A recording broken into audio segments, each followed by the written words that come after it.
¿Quién vive en la iglesia? ¿Y a su nombre? Gloria. Amén.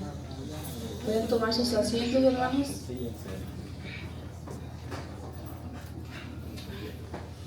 No sé si alguien quiera dar gracias el día de hoy. Amén. O que quiera compartir algún testimonio, algo que quiera compartir con la iglesia. Si no, para pasar a la palabra del Señor. Amén. ¿Nadie? Amén. Más de que dar gracias a Dios, porque estamos vivos. Porque hay mucha gente que no se levanta y ya no ve el día. Amén. Y hay que ser agradecidos porque venimos a su casa y podemos levantar nuestras manos en señal de libertad. Amén. Amén. Y si nadie va a pasar, entonces que pasen los niños a su clase. Amén. Ordenadamente, por favor. Amén. Y pasamos a la palabra.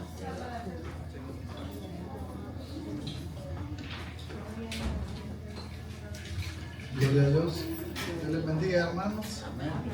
Bueno, damos gracias a Dios porque nos permite estar este domingo, ¿verdad? Esta mañana en su casa, y creo que le hemos podido adorar, le hemos podido bendecir su nombre, y esa es una grandiosa bendición. Es una grandiosa bendición poder estar en su casa. Siempre les recuerdo, ¿verdad?, que hay muchas personas que desean estar, pero están en una cárcel. Desean estar en un templo, pero están en una cama de hospital. Y nosotros estamos acá y con este gran privilegio de que sí nos hemos podido reunir en un templo para alabar su nombre. También estábamos comentando en el transcurso de la semana, ¿verdad?, lo que están sufriendo los cristianos en Nigeria, la destrucción de sus templos, de sus lugares de reunión. Y es triste saber de que hay pueblo de Dios que está siendo perseguido, que está siendo humillado, que se le está destruyendo sus casas, sus lugares de servicio, de adoración, y en el peor de los casos pues están siendo asesinados, pero que Dios les dé fortaleza a ellos, y que bueno sería que los cristianos hiciéramos una coalición de ayuda, una coalición de oración por todos aquellos que sufren persecución a nivel mundial, ¿verdad? Como lo sufren en Corea, lo sufren en China, y ahora últimamente lo han venido sufriendo los hermanos en Nigeria. Y es triste ver las imágenes y ver a aquellas personas que en medio de la persecución, ¿verdad?, tienen aquella fortaleza, aquella entereza de reunirse en las ruinas de su templo y seguir adorando a nuestro Señor Jesucristo. ¡Wow! Esa es una prueba de fuego, es una prueba de fe que me tiene muy impresionado. Es increíble en el siglo XXI estar viendo esas cosas. Esa es una barbaridad de las que yo, cuando he estudiado, hemos leído historia, nos damos cuenta que sufrieron los primeros cristianos hace 2000 años. Los primeros cristianos, pero no, siglo XXI lo están sufriendo los hermanos en algunos lugares, como en este momento lo están sufriendo los hermanos en Nigeria, ¿verdad? Bueno, hoy también nos hemos reunido para celebrar la Cena del Señor. Hoy tenemos lo que le llamamos la Cena del Señor, la Santa Convocatoria, y vamos a comulgar nosotros como hermanos delante de nuestro Señor, ¿verdad? Y vamos a avanzar también en la epístola a los romanos. Ya estamos terminando, hermanos. Vamos a hacer solo un resumen de lo que hemos visto en el capítulo 12. Es muy largo lo que hemos visto en el capítulo 12. Vamos a hacer un corto resumen y vamos, con ayuda del Señor, a terminar hoy el capítulo 12 y 13. Amén. Entonces quiero que por favor me acompañen a que oremos juntos y le demos gracias a Dios porque nos ha permitido que nos reunamos. Como yo estaba viendo una de las fotografías y me trajo recuerdo a los hermanos que se nos han ido, ¿verdad? Que se nos fueron a otros estados, y si miramos otras fotos de otros hermanos que se han retirado, y a uno le quedan los buenos recuerdos de esos hermanos que Dios nos dio el privilegio de compartir alimentos, de orar, ¿verdad? De estar en sus casas, de apoyarlos en algunas situaciones espirituales, y tratamos de hacer lo mejor para el Señor. Y vamos a hablar un poco de eso acá en la carta a los Romanos capítulo 12, para terminar el 12 y el 13. El 13 es algo relativo a la situación de nosotros los cristianos en nuestro comportamiento, en lo moral y en lo civil, así que no es tan difícil de verlo, aunque por ese comportamiento se han visto a través de la historia muchos movimientos que se han levantado en contra de las autoridades, en contra de los gobiernos, y muchas situaciones a través de la historia, como las cruzadas impulsadas por el papismo, ¿verdad?, por la Iglesia Católica Romana en la Edad Media, cuando levantaron aquellos grandes ejércitos para ir a tomar la Tierra Santa, que le dicen la Jerusalén, ¿verdad? Y una barbaridad. La primera cruzada, un montón de personas que murieron sin ni siquiera pelear, solamente en el camino quedaron muertos, y el estímulo era la salvación por ganar la Tierra Santa. Es una barbaridad. Cuando, ¿verdad?, no nos ha llamado el Señor a hacer cambios políticos. El Señor nos ha llamado a hacer cambios intrínsecos, internos dentro de nosotros. Cambiamos nosotros, y nosotros cambiando como individuos por el poder de la palabra de Dios, va a haber un cambio social.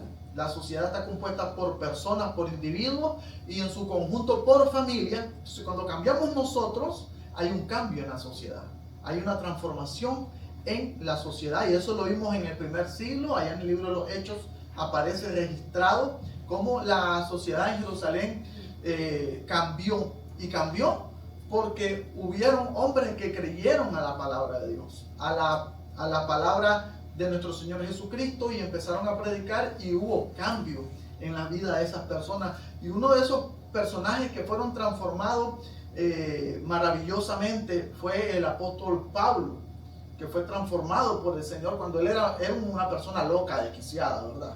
Era una persona, podíamos decir, como los musulmanes radicales. Pues él era un judío radical que estaba defendiendo su religión, pero se tuvo un encontronazo con el Rey de Reyes y con el Señor de los Señores, con Jesucristo. Cuando tenés ese encontronazo con Jesús, hoy tenés que cambiar.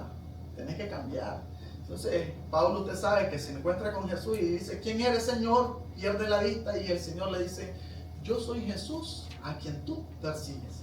O sea, de ahí de entrada, en ese encontronazo que tiene el apóstol Pablo con Jesús, cambia su vida completamente y para siempre. Entonces, de pronto necesitamos toparnos con Jesús, encontrarnos con Jesús, para que exista ese cambio en nuestra vida. De pronto creemos que estamos sirviendo a Dios, y no estamos sirviendo a Dios, estamos en contra de Dios.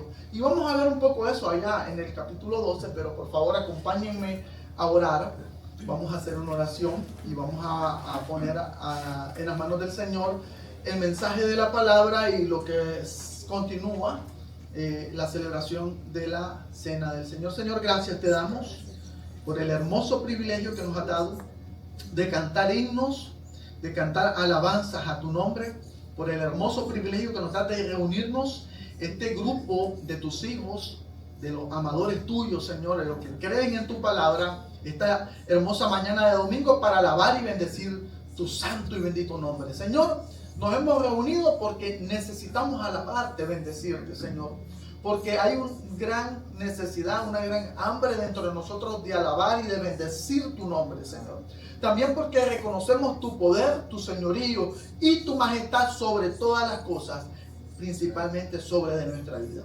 Rogamos, Señor, que hables a nuestra vida, Señor, que destruyas los cimientos que no son tuyos, y que construyas los cimientos tuyos, Padre, en nuestras vidas, en nuestros corazones, en nuestras mentes. Señor, destruye todo principado de maldad, todo principado que quiera destruir nuestra vida. Destrúyelo tú, Señor, con tu poder, con el poder de tu palabra, con el poder de tu boca, Dios.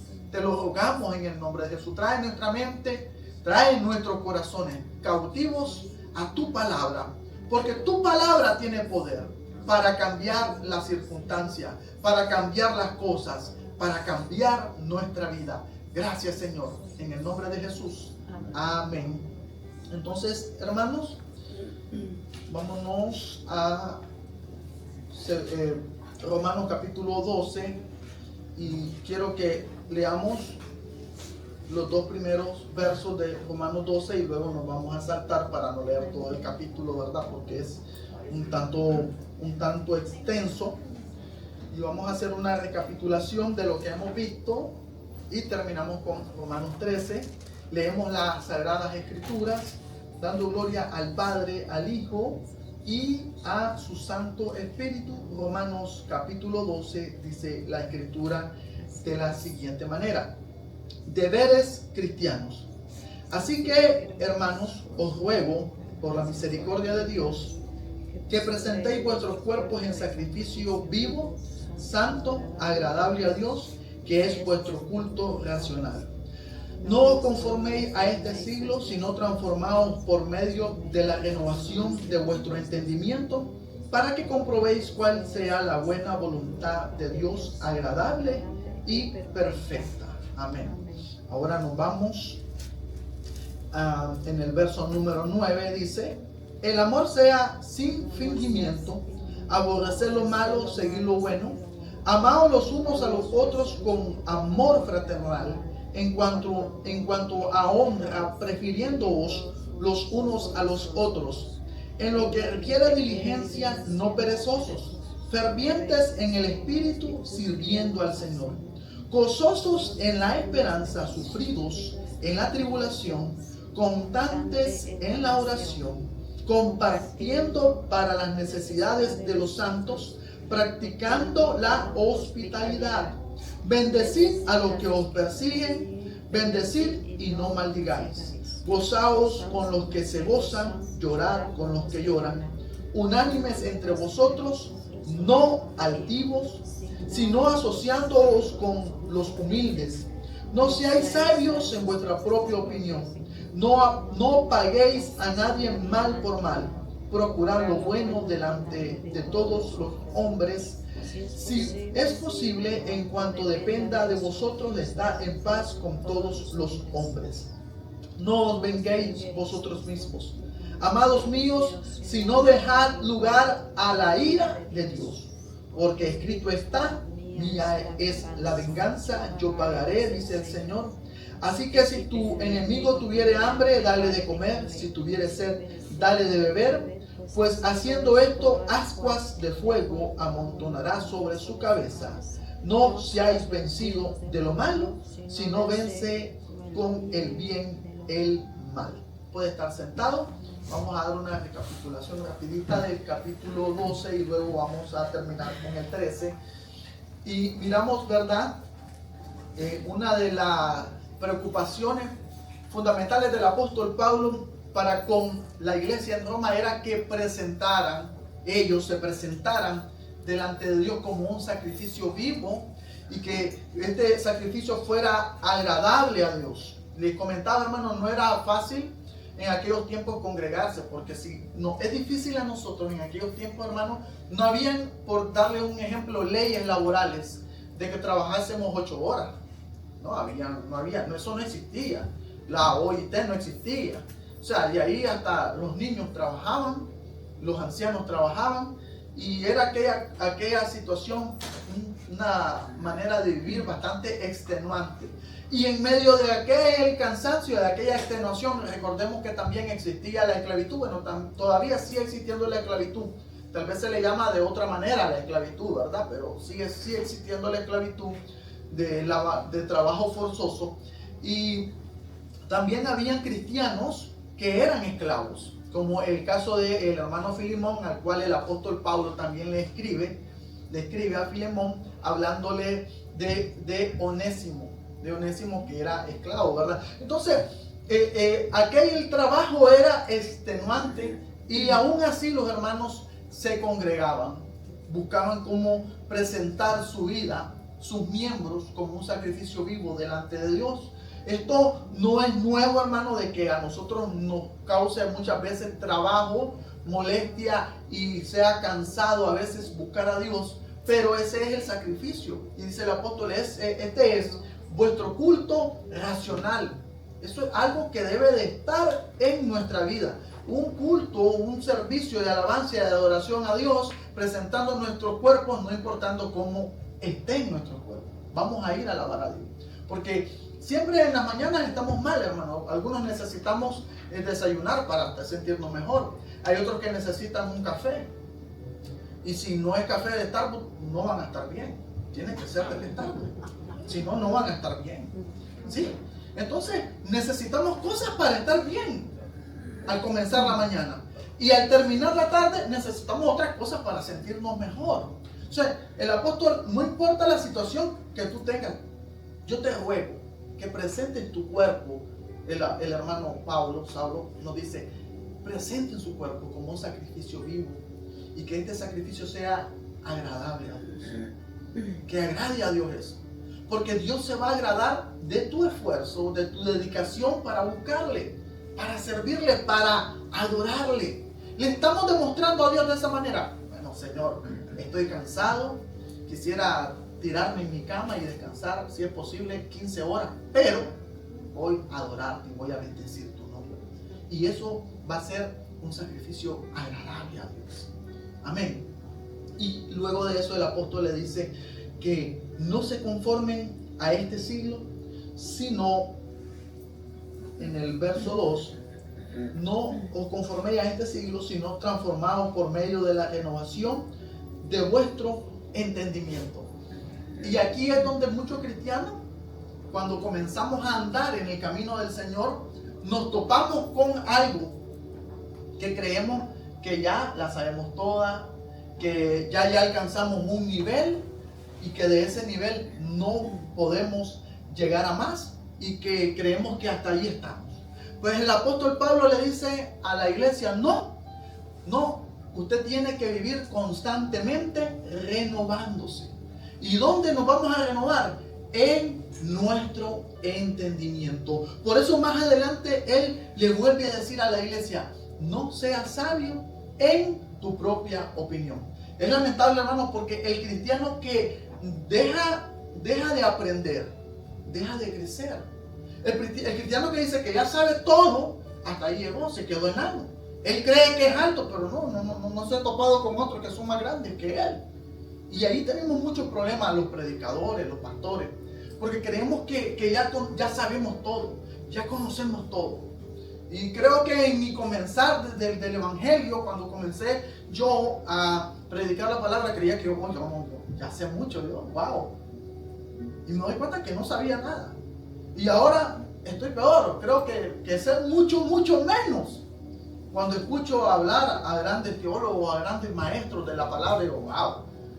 Una palabra de repente que uno usa y ni siquiera sabe qué es lo que significa. Y el apóstol le dice a la iglesia, renueva tu mente, renueva tu entendimiento en la palabra de Dios. Renueva tu espíritu. ¿Dónde nos vamos a renovar? En el Espíritu Santo, en la presencia de Dios. ¿Dónde nos vamos a renovar? En la reunión de los santos. ¿Qué dice el Salmo? Ahí envía Jehová bendición y vida eterna. Y es que Dios no puede enviar bendición y vida eterna allá tú acostado en la cama, o frente a tu televisor, o jugando pool, o jugando a las cartas, o viendo YouTube. Dios puede, pero Dios le ha placido que es en la reunión de sus santos. Mirad cuán bueno y cuán delicioso es que habiten los hermanos juntos y en armonía. Es como el buen óleo que desciende sobre la cabeza y baja sobre la barba y asciende hasta los vestidos del sacerdote Aarón. Así envía Dios la bendición sobre su pueblo, sobre sus hijos, cuando se reúnen ¿a qué? A adorar. Porque Dios no es individualista. Jesucristo, cuando comenzó su ministerio, bueno, él no vino, ya comenzó el ministerio y empezó a predicar y andar. No, lo primero que hizo fue empezar a llamar a los que iban a estar con él. Porque los que iban a estar con él, juntos, él le iba a enseñar cómo adorar a Dios, cómo servir a Dios y cómo engrandecer la obra de Dios. Y les dio dones, y les dio talentos, y les dio ministerios para que con esos dones, con esos talentos y con esos ministerios engrandecieran ¿qué? La obra de Dios. Nunca Dios le dio un don a un hombre para que ese hombre se engrandeciera o se pusiese por encima de los demás a manera de gobierno. sino que Dios le dio dones a los hombres para que estos con sus dones sirvieran a la iglesia y engrandecieran a la iglesia y protegieran a la iglesia. Para eso. Pero miramos hoy, no solamente vamos a tirar la mirada al papado romano, sino que miremos también las iglesias disque cristianas y protestantes, donde se le pone la supremacía, la dirección a un hombre. Cuando Dios le da dones a un hombre, sea pastor, evangelista, misionero, es para que cuide la iglesia, es para que la iglesia florezca, es para que la iglesia crezca. Y hay muchas áreas de crecimiento, no solamente crecimiento numérico. A veces hay iglesias que son hermosas en número, pero pequeñas en conocimiento, pequeñas en adoración, pequeñas en servicio. ¿De qué sirve una iglesia grande si no adora? Los que adoran son los músicos. Y usted escucha una música hermosa, ¿verdad? El worship hermoso, aquí, qué tremendo que estuvo, pero quienes adoraron ahí fue el grupo de música. Tal vez el pastor, tal vez unos cuantos que estaban adelante. Y el resto de las personas solo estaban, miren, allá en mi país decimos, de Miranda. Y una cosa es llegar de Miranda y otra cosa es llegar a adorar a Dios. Por eso Pablo dice, yo les ruego, yo les pido que presenten su cuerpo como sacrificio agradable a Dios. Volvámoslo a leer, por favor. Así que, hermanos, os ruego por las misericordias de Dios que presentéis vuestros cuerpos en sacrificio vivo, santo, agradable a Dios, que es vuestro culto racional. Y no os conforméis a este siglo, sino transformaos por medio de la renovación de vuestro entendimiento, para que comprobéis cuál sea la buena voluntad de Dios, agradable y perfecta. Para comprobar la voluntad de Dios en nuestra vida, que sea agradable y perfecta, ¿qué? Debo de renovar mi entendimiento. ¿Por qué pasamos luchas? ¿Por qué pasamos pruebas?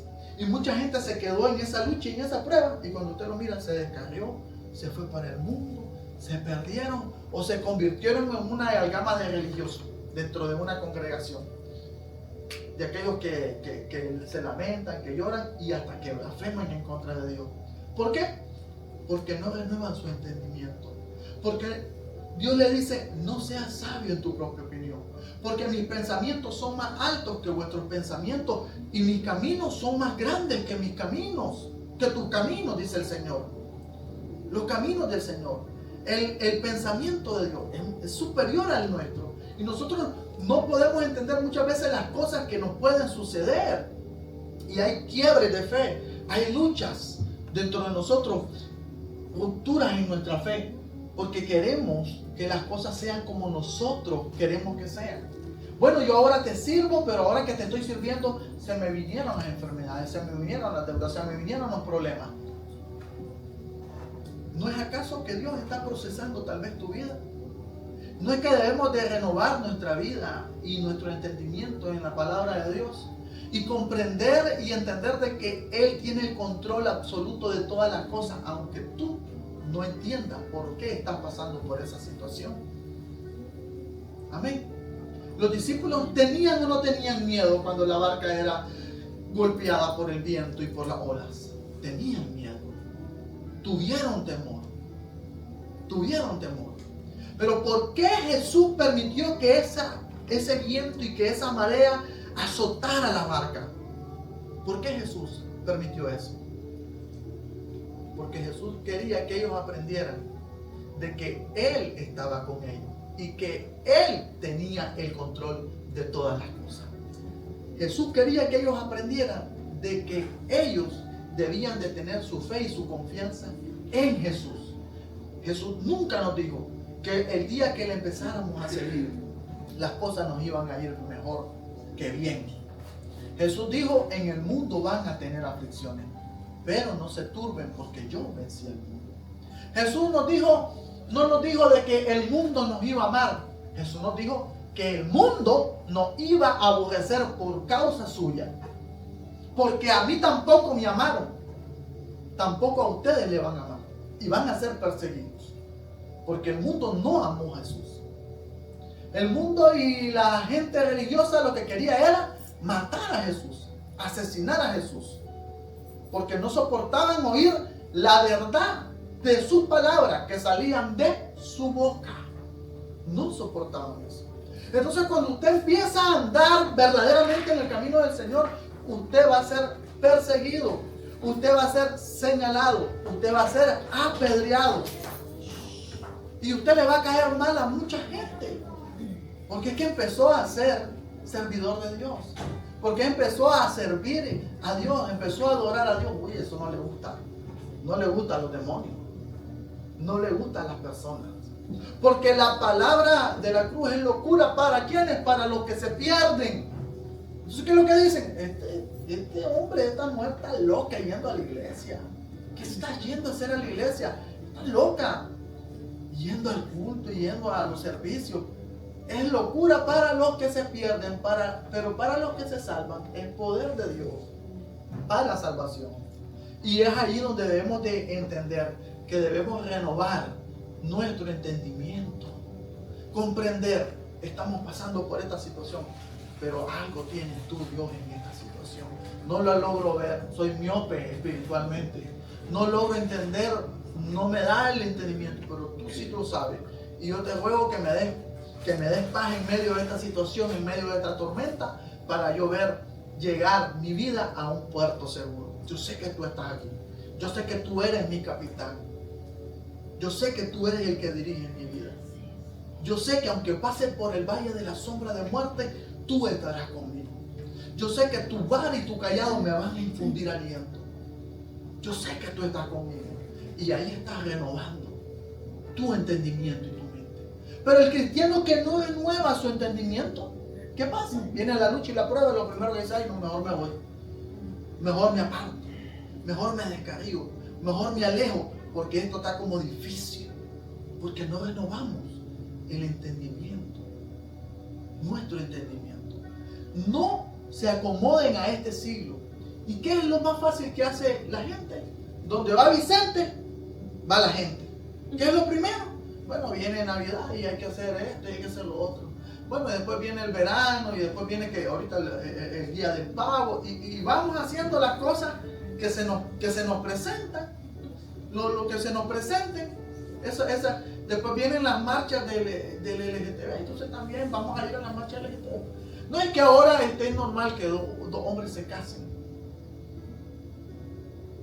El siglo y el poder de Satanás, el príncipe de este mundo, quiere normalizar el pecado. Y quiere normalizar el pecado a tal manera de que nosotros, los hijos de Dios, los cristianos, miremos normal eso. Bueno, ahorita ya está integrada en una de las denominaciones cristianas en Inglaterra, una obispa mujer, que está casada con otra mujer. Entonces hay que someterse al nuevo cambio que trae el mundo. Hay que someterse al nuevo orden mundial. Pero ¿qué nos dice Dios en su palabra? Hay de aquellos que a lo malo le dicen bueno y a lo bueno le dicen malo. Y aquella palabra es hay, no de haber, sino hay de dolor. Y hay 5 ayes ahí en Isaías capítulo 5, 20 en adelante. Hay de dolor. Pero el apóstol por eso nos llama a que renovemos nuestra mente y nuestro entendimiento.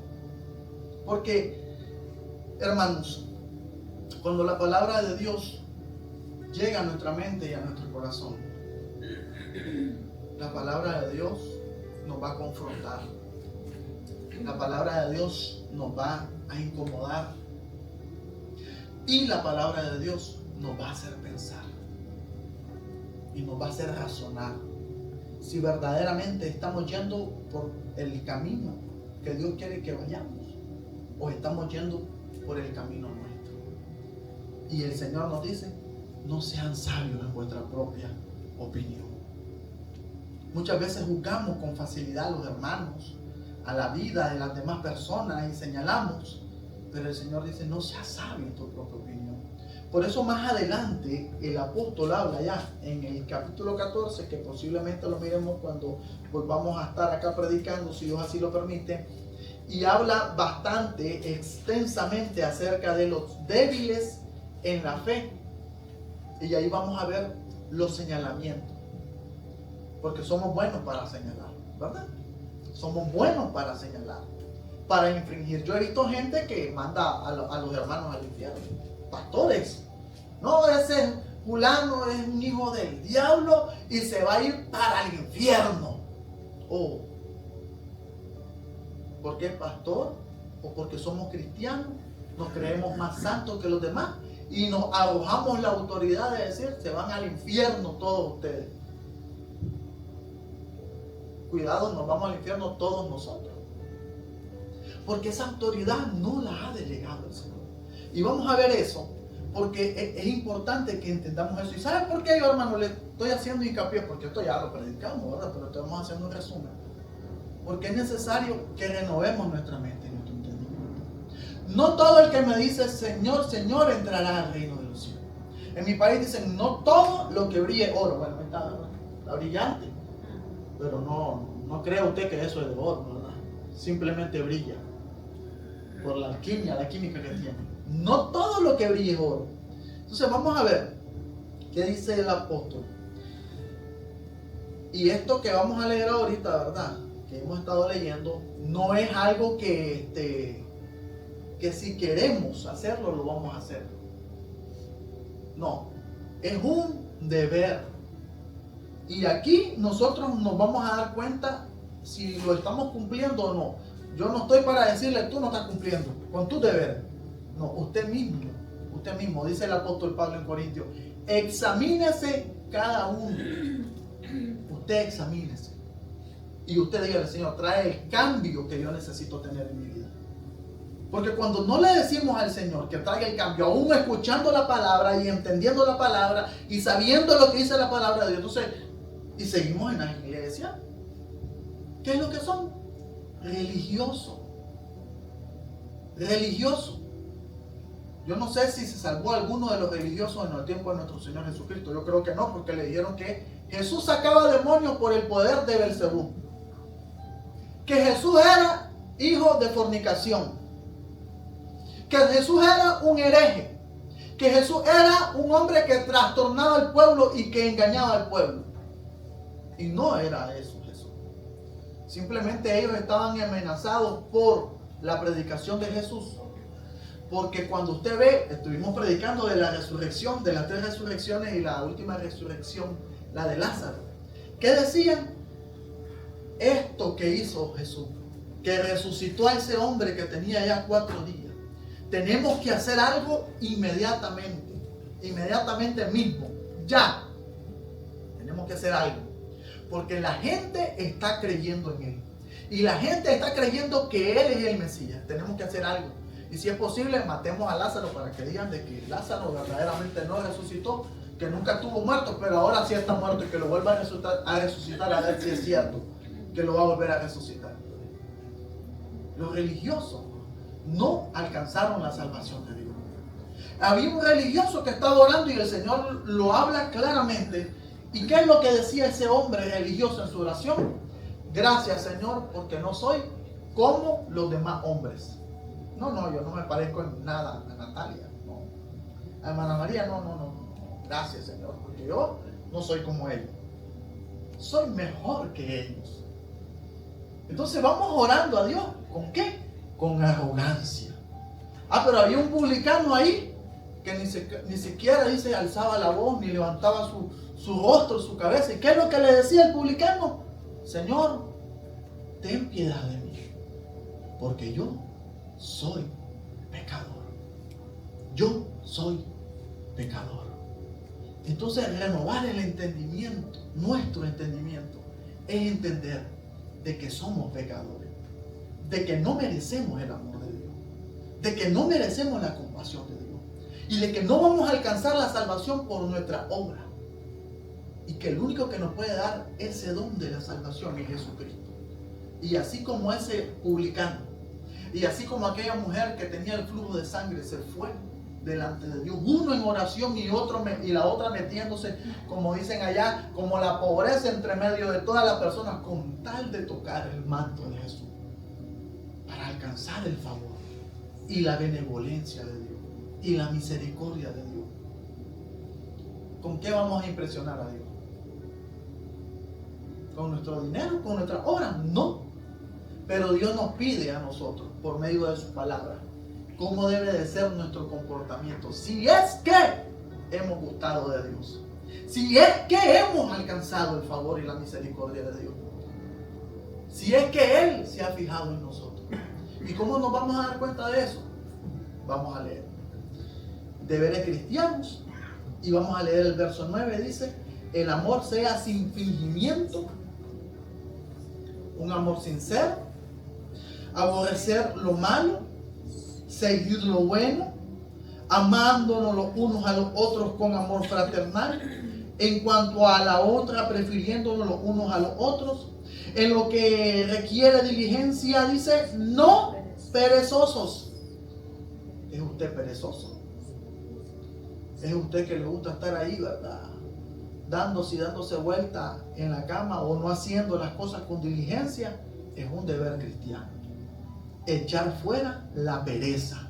Dice Proverbios, mira la hormiga, oh perezoso, que no tiene general, que no tiene capitán y trabaja. ¿Quién manda a la hormiga?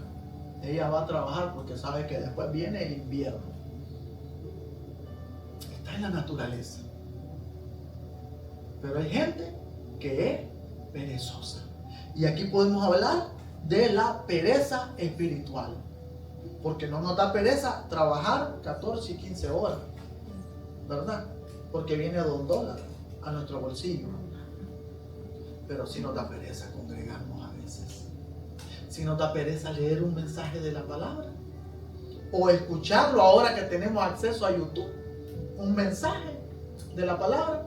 Ah, no, pero si pones a Betty la Fea, miremos 10 capítulos de Betty la Fea o del joven Sheldon. Vamos a ver 10 capítulos de Sheldon y nos vamos a reír. ¿Cómo es este niño, este muchachito? Pero un mensaje de la palabra no lo es. Porque eso es pereza espiritual.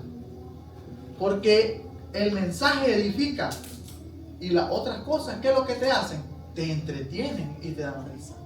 Entonces preferimos entretenernos y reírnos y no edificarnos con un mensaje de la palabra de Dios. Entonces ahí vamos a ver cuál es nuestro deber como cristianos y cuál debe de ser, practicando estos deberes, nuestro carácter como cristianos. En el 13, gozosos en la esperanza, sufridos en la tribulación, constantes en la oración, compartiendo para las necesidades de los santos, practicando la hospitalidad, bendecid a los que os persiguen, bendecid y no maldigáis, gozaos los unos, gozaos con los que se gozan, llorad con los que lloran, unánimes entre vosotros, no altivos, ahí nos cuesta mucho, sino asociándonos con los humildes, ahí nos cuesta mucho, porque el altivo no quiere estar con el humilde. No seáis sabios en vuestra propia opinión, ahí nos cuesta mucho. No paguéis a nadie mal por mal, ahí yo creo que ahí ya es más difícil de lo anterior. Porque la reacción humana, ¿cuál es la primera? Me la hizo, me la paga.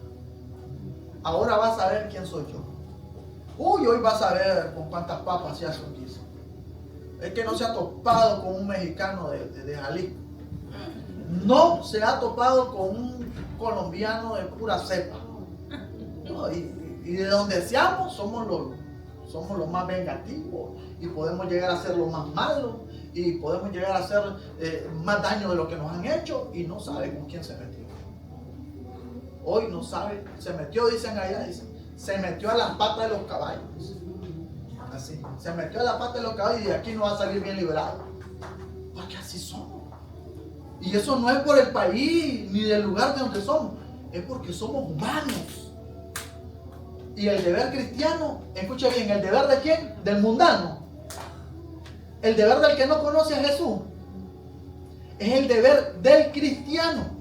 De aquel que dice que Jesucristo lo ciñe. De aquel que dice que Jesucristo es su Rey y es su Señor. Y ahora que cantamos: Santo, Santo, Santo, mi corazón te adora.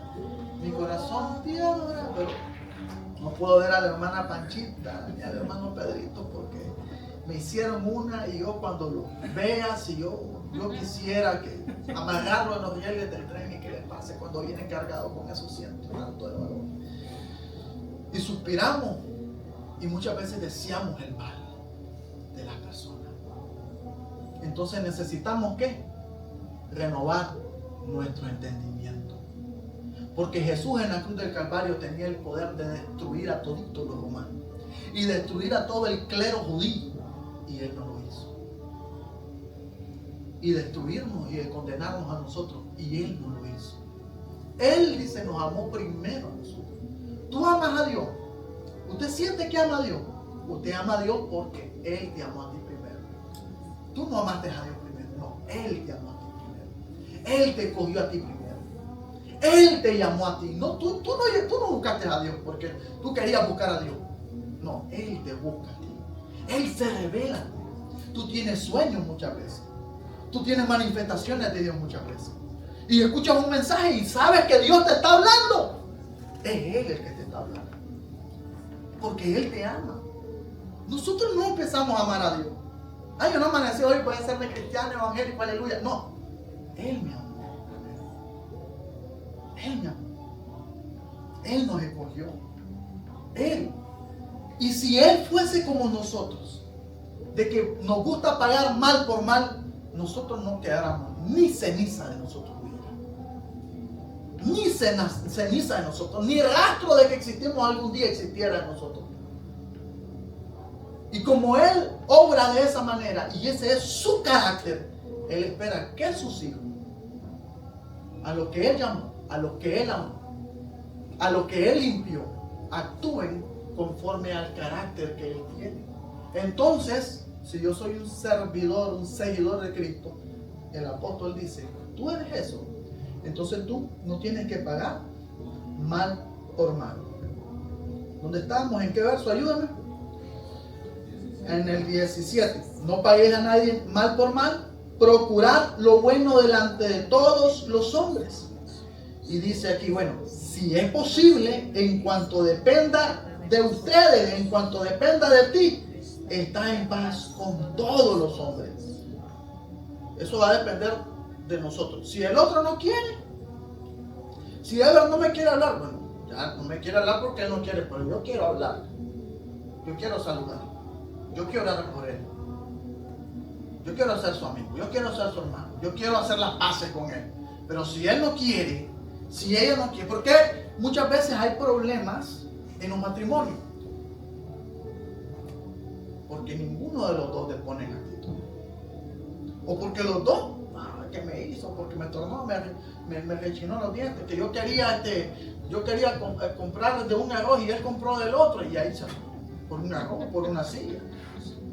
Porque yo quería una cama más grande y él no, porque por tacaño, por comprar porque es tacaño, es que no quiso darme la cama que yo quería, porque los zapatos. Y nunca nos pedimos perdón.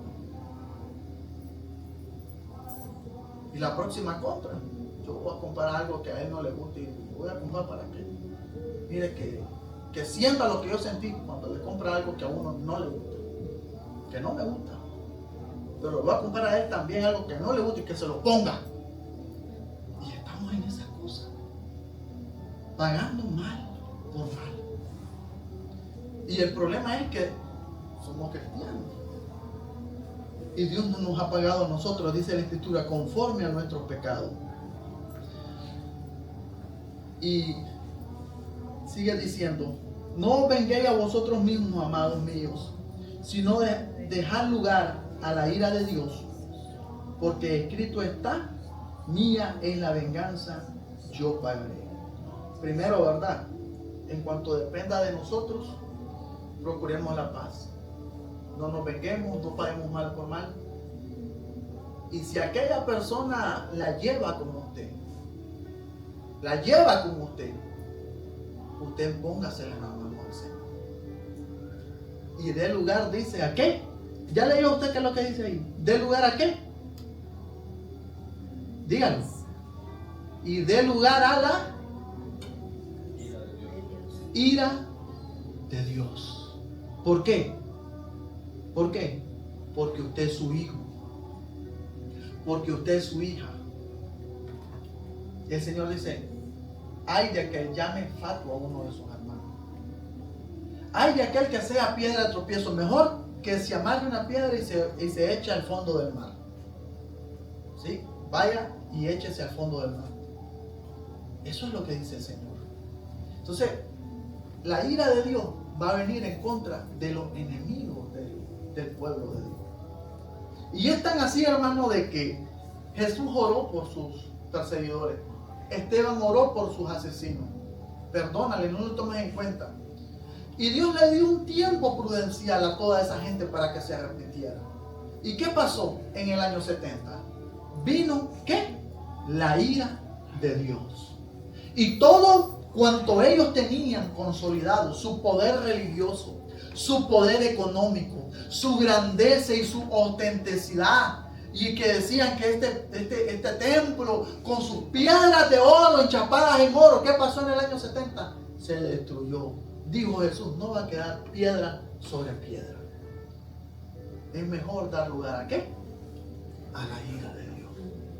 Si las personas no se arrepienten, si las personas no se humillan delante de Dios y están haciéndole daño como al pueblo de Nigeria, como a la gente que está allí en Corea del Norte, como a la gente que está sufriendo en varios lugares aquí en el sur de este continente, y haciéndole daño a la gente buena, a la gente de Dios, va a haber un momento en el que la ira de Dios va a venir sobre de ellos. Y va a haber ahí, como dice la Escritura, el lloro y el crujir de dientes. Entonces, hermano, recomendable es dejar lugar ¿a qué? A la ira de Dios. Porque la ira de Dios se va a manifestar sobre aquellos que están en contra de su pueblo. Y en el 13 empieza y dice, bueno, en el 21, en el verso 21, no seáis vencidos de lo malo, sino vence con el bien el mal. Amén. No